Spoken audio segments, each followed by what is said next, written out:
नमस्कार सभी किसान भाई बहनों का स्वागत है कार्यक्रम कृषि दर्शन के आज के इस अंक में। साथियों, आप सभी को पता है कि हमारे देश में आम के बाद केले की मांग सबसे ज्यादा रहती है। इसकी जो चिकित्सा गुण है या फिर जो पोषक तत्व है, इसको लेकर के लोग हमेशा केले की मांग किया करते हैं और इसी वजह से केला बारहमासी हमारे बीच बना रहता है। और आज के अपने इस अंक में हम बात करने वाले हैं केले की खेती के बारे में, केले की वैज्ञानिक खेती के बारे में कि आखिर केले की खेती किस तरह से की जाए, कौन कौन सी सावधानियां बरती जाए ताकि हमें एक अच्छी पैदावार केले की मिल सके, क्योंकि हमारे देश में बड़े पैमाने पर केले की खेती की जाती है। और आज इस विषय पर जानकारी देने के लिए हमारे साथ मौजूद हैं डॉक्टर मोहम्मद अबू नैयर साहब, जो कि सह प्राध्यापक हैं कृषि विभाग इंटीग्रल यूनिवर्सिटी लखनऊ। डॉक्टर साहब आपका स्टूडियो में बहुत बहुत जी बहुत बहुत धन्यवाद। डॉक्टर साहब, आज जो विषय है वो बहुत ही अहम है, क्योंकि केला हम सब लंबे समय से खाते आ रहे हैं और खाते रहेंगे भी बड़े चाव से। लेकिन केले की खेती करने का जो सही समय है वो क्या होना चाहिए, कब केले की खेती करी जाए, और अगर सही समय पर नहीं करते हैं तो कितना नुकसान हो सकता है? केले की खेती करने का सही समय उसकी जलवायु, वहाँ की जिस क्षेत्र में आप खेती करना चाह रहे हैं वहाँ की जलवायु पर, किस तरह की किस्में आप लगा रहे हैं उस पर निर्भर करती है। तो केले की खेती करने के लिए जो उचित समय है वो जहाँ पे अगर बरसात ज्यादा हो रही हो वहाँ पे सितंबर अक्टूबर में केले की खेती करते हैं। अच्छा। जहाँ पे बरसात कम होती हो वहाँ पे जून जुलाई में करते हैं, और जहाँ पे सिंचाई की सुविधा बरसों भर उपलब्ध हो तो वहाँ पे फरवरी मार्च में भी इसकी खेती करते हैं। तो कई तरह की किस्में होती है, कुछ कम ऊंचाई वाली किस्में होती है जिसके आधार पे अलग से खेती करती हैं। तो कम ऊंचाई वाली किस्मों को जो पौधे से पौधे की दूरी होती है वो 1.5 मीटर 1.5 मीटर से 1.75 मीटर की दूरी रखते हैं, और पंक्ति से पंक्ति के बीच की भी इतनी ही दूरी रखते हैं। ठीक है। और जो मध्यम ऊंचाई वाले कुछ वैरायटी हैं उसमें क्या करते हैं, जो मध्यम ऊंचाई वाली वैरायटी के लिए 2.5 मीटर 2 से 2 मीटर पौधे से पौधे की दूरी और 2 मीटर ही पंक्ति से पंक्ति की दूरी भी रखते हैं उसके लिए। अच्छा। जो ज्यादा ऊंचाई वाली वैरायटी है जैसे लाल केला वगैरह वैरायटी है, उसके लिए जो पौध से पौधे की दूरी है वो 2.5 मीटर इंटू 2.5 मीटर रखते हैं, और जो पंक्ति से पंक्ति की दूरी होती है वो भी इतनी ही रखते हैं। और इस तरह करने से पौधे के लगाने का समय भी सही रहेगा और उपज अच्छी आएगी। आपने समय अलग 3 तरीके के बताए हैं वर्षा को देखते हुए, लेकिन यहाँ पर अगर हम आपसे पूछे कि मौजूदा परिवेश को देखा जाए या मौजूदा स्थिति को देखा जाए, मौजूदा समय को देखा जाए, तो हमारी जो केले की फसल होगी वो किस अवस्था में होगी, और क्या इस समय जाड़े को देखते हुए कोई प्रमुख समस्या हमारी पैदावार में लग सकती है जिससे नुकसान हो जाए किसानों का? जी, मैं इस बारे में ये बताना चाहूंगा कि जब हम पौध की रोपाई करते हैं सितंबर अक्टूबर में, तो हमारे पौधे अभी बढ़ने की स्थिति में होंगे। अच्छा। लेकिन जब अभी बहुत ज्यादा ठंड हो रही है यहाँ पर, और अभी आगे भी अनुमान है कुछ दिन तक ठंड होगी, तो इससे पौधे को काफी नुकसान होता है ठंड की वजह से। खास तौर पर बनाना केले के पौधे को काफी ज्यादा नुकसान होता है। तो इससे बचने के लिए हम लोग क्या करते हैं कि ज्यादा जो दिक्कत होगी वो पाला की दिक्कत होती है। अच्छा। कि ज्यादा कोहरा पड़ने की वजह से पाला, इससे पौधे के जो तने हैं वो फटने लगते हैं, पत्तियां फटने लगते हैं, जो पत्ती हैं वो पीली होकर के गिरने लगती हैं, और उसके सड़ने के वजह से जो फफूंद जनित बीमारियां हैं उसके भी होने की संभावनाएं बढ़ जाती है। तो जहाँ कहीं फल भी लगे होते हैं तो वो फल की आकार छोटा हो जाता है। अच्छा। और जिसके वजह से उत्पादन प्रभावित होता है। तो इससे बचने के लिए हम समय समय पर लगातार सिंचाई करते रहें। सिंचाई करने से क्या होता है कि जो भूमि का तापमान है वो गिरता नहीं है, कम नहीं होता है वातावरण के हिसाब से, और भूमि का तापमान 0.5 डिग्री सेल्सियस से लेकर के 2 डिग्री सेल्सियस तक बढ़ जाता है, जिसके वजह से किसान पाले से बचा सकते हैं। तो इस विधि को हमारे किसान भाई अपना करके अपने खेत को पाले से बचा सकते हैं। अच्छा, अभी आपने इस तरह से बताया कि सिंचाई करते रहे, लेकिन बहुत से ऐसे किसान भाई हैं जो लंबे समय से खेत के आसपास घास फूस जला देते थे जिससे जो तापमान है वो व्यवस्थित बना रहे। तो क्या ये चीज सही है, क्योंकि इससे तो वातावरण को भी नुकसान पहुंच रहा है, तो क्या ये करना चाहिए या नहीं करना चाहिए? जी, जहां तक घास फूस इकट्ठा करके आग धुआं करने का होता है, उससे होता क्या है कि टेम्परेचर बढ़ता है और हमारा खेत भी अच्छा रहता है, मतलब वहाँ का तापमान बढ़ जाता है तो पौधे पे पाला मारने का खतरा कम हो जाता है। लेकिन आज के परिवेश में जहाँ पॉल्यूशन की इतनी समस्या है, उसको देखते हुए अगर उसके जगह पे हम पाला के सिंचाई लगातार करते रहें। और इससे भी हम बचा सकते हैं। सिंचाई से भी हमारा जो भूमि का तापमान है वो बढ़ रहा है और उससे हम पाले से पौधे को बचा सकते हैं। मतलब सिंचाई करते रहें तो जो स्थिति है वो बेहतर बनी जी, सिंचाई करते रहने से स्थिति बेहतर बनेगी। और अब जो जिस खेत में पौधा लगा हुआ है उस खेत के चारों तरफ थोड़ा गहरा करके उसमें भी पानी इकट्ठा कर दे, जमा कर दे उसमें, तो भी तापमान उसका नियंत्रण रहता है। वो उतना नहीं गिर पाता है जितना वातावरण में है और इससे पौधे बच जाते हैं हमारे। ठीक है। ये तो बात हो गई मौजूदा समय की। आने वाले समय में हमारा कार्यक्रम देखने के बाद जो किसान भाई प्रेरित होंगे और केले की खेती करना शुरू करेंगे या कर रहे हैं, उनके लिए अगर पूछा जाए कि कौन कौन सी प्रमुख प्रजातियां हैं जिनकी वो या किस्में हैं जिनकी वो चयनित कर सकते हैं जिससे उनको बेहतर लाभ मिले, अच्छी पैदावार मिले, तो उसके बारे में भी हमारे किसान भाइयों को बताइए। जी, हमारे देश में जो कि हर जगह वातावरण जलवायु में कई विभिन्नताएं हैं, तो हमारे देश में केले की बहुत अत्यधिक किस्में हैं।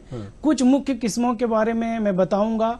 जैसे कि आज के टाइम पे सबसे ज्यादा खेती हमारे जो उत्तरी भारत वाला इलाका, उत्तर प्रदेश, बिहार, ये सब वाले इलाके में सबसे ज्यादा ग्रांड नैन या G9 वैरायटी है जिसका सबसे ज्यादा खेती हो रहा है अभी के टाइम पे। इसके फल पुष्ट होते हैं, पूरा पकने के बाद पीले हो जाते हैं। 20 से 25 केजी वजन का पूरा घार आता है उनका। 120 से 130 केजी फल होते हैं और फल काफी बिल्कुल पीले होते हैं। उसका जो बाजार में मांग है वो ज्यादा होती है और जो जब हम बेचते हैं तो किसान भाई हमारे मुनाफा ज्यादा कमा लेते हैं इस वैरायटी से। अच्छा। दूसरी वैरायटी ड्वार्फ कैवेंडिश नाम की वैरायटी है। ये वैरायटी भी काफी प्रचलित वैरायटी है और बहुत ज्यादा इसका भी खेती हो रहा है इस वैरायटी का। इसमें भी 20-22 किलो के करीब का घार आता है और फल भी अच्छे क्वालिटी के बनते हैं उसमें भी। तो ये 2 वैरायटी हैं।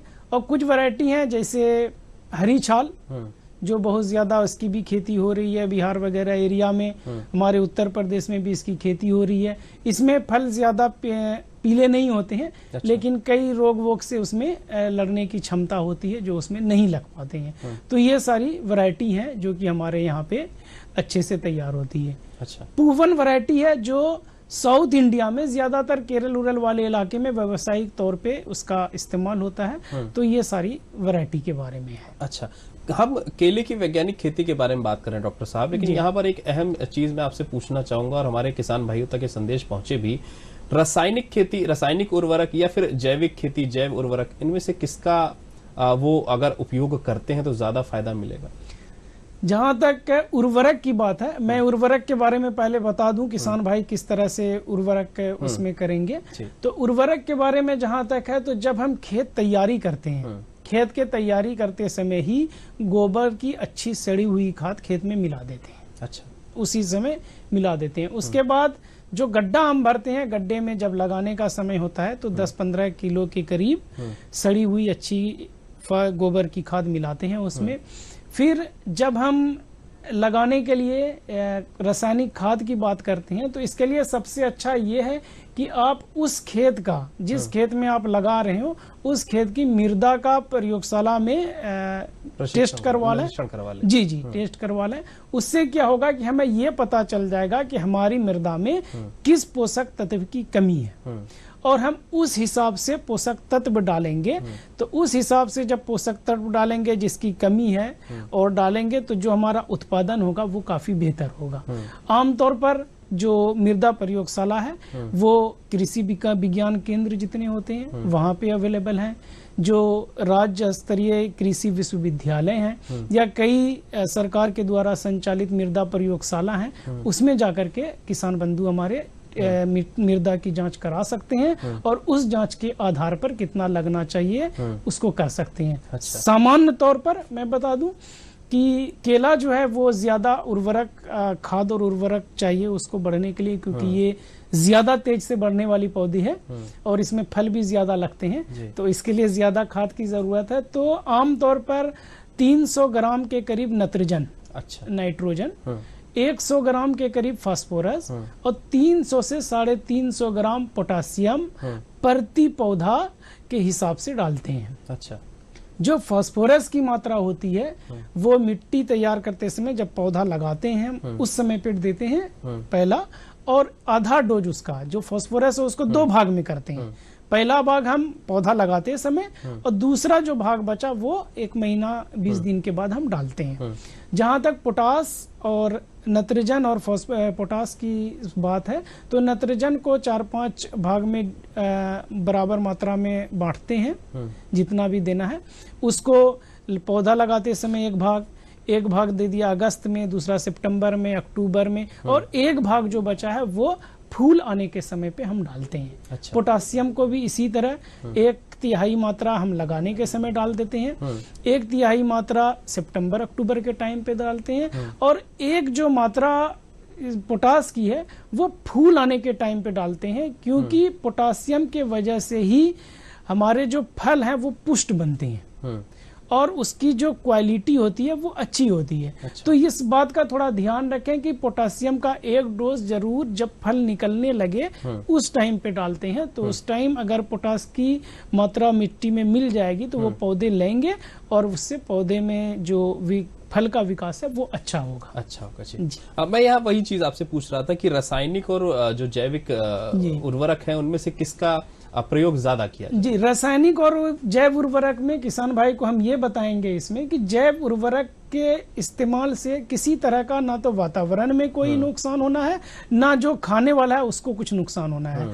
तो अगर हम नत्रजन की जगह पे कुछ मात्रा में नत्रजन रासायनिक से डालेंगे, कुछ मात्रा में हम इसके थ्रू डालेंगे जैव खाद के द्वारा। तो कई जैव उर्वरक अवेलेबल हैं मार्केट में, और कई जो एग्रीकल्चर कृषि यूनिवर्सिटीज में जितने भी हैं वहां मिलते हैं, और जो सरकार द्वारा मान्यता प्राप्त संस्थान है वहां भी मिलते हैं। तो इसके लिए कई हैं, जैसे एजोटोबैक्टर है जो कि नाइट्रोजन हमें प्रोवाइड कराते हैं, हमारे खेत में नाइट्रोजन प्रोवाइड कराते हैं।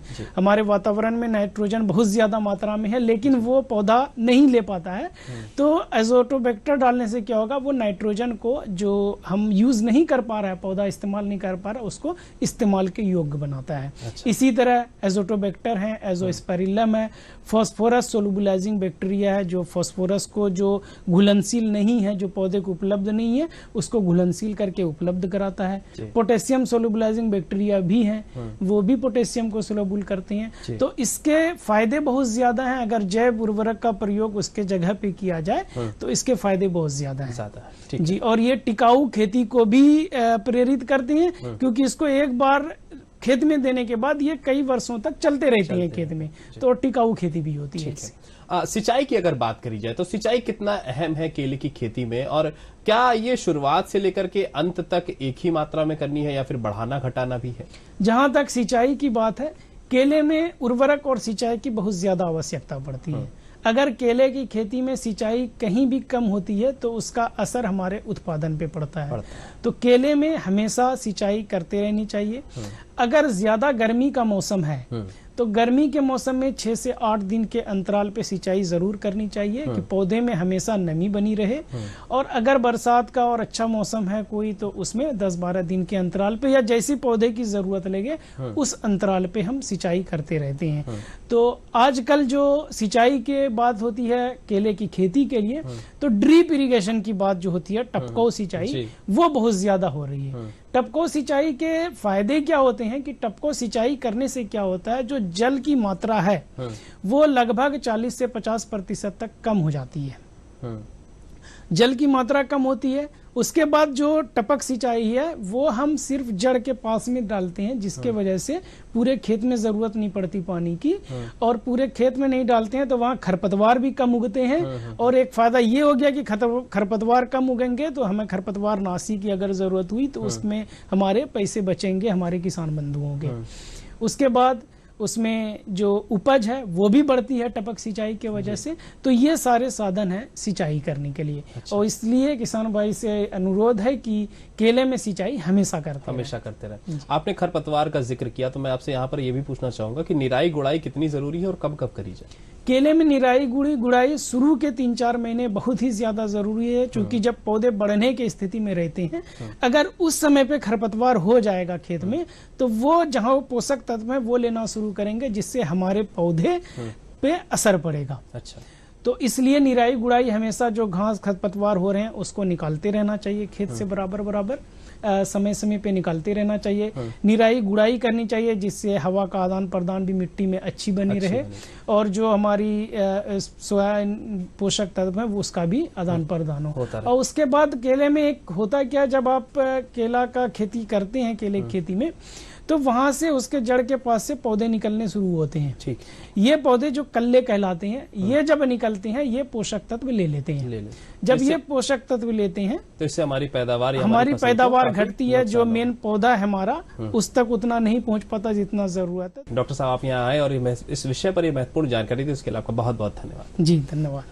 तो किसान भाइयों, केले में अनगिनत पोषक तत्व हैं, इसके कई सारे फायदे हैं और इसके फायदे खेती में भी हैं। अगर किसान भाई इसे बढ़ चढ़ कर करते हैं, इसकी खेती करते हैं, तो जाहिर सी बात है उन्हें बेहतर मुनाफा और अच्छा लाभ मिलेगा। आज के अंक में इतना ही। हमें दीजिए अनुमति। नमस्कार।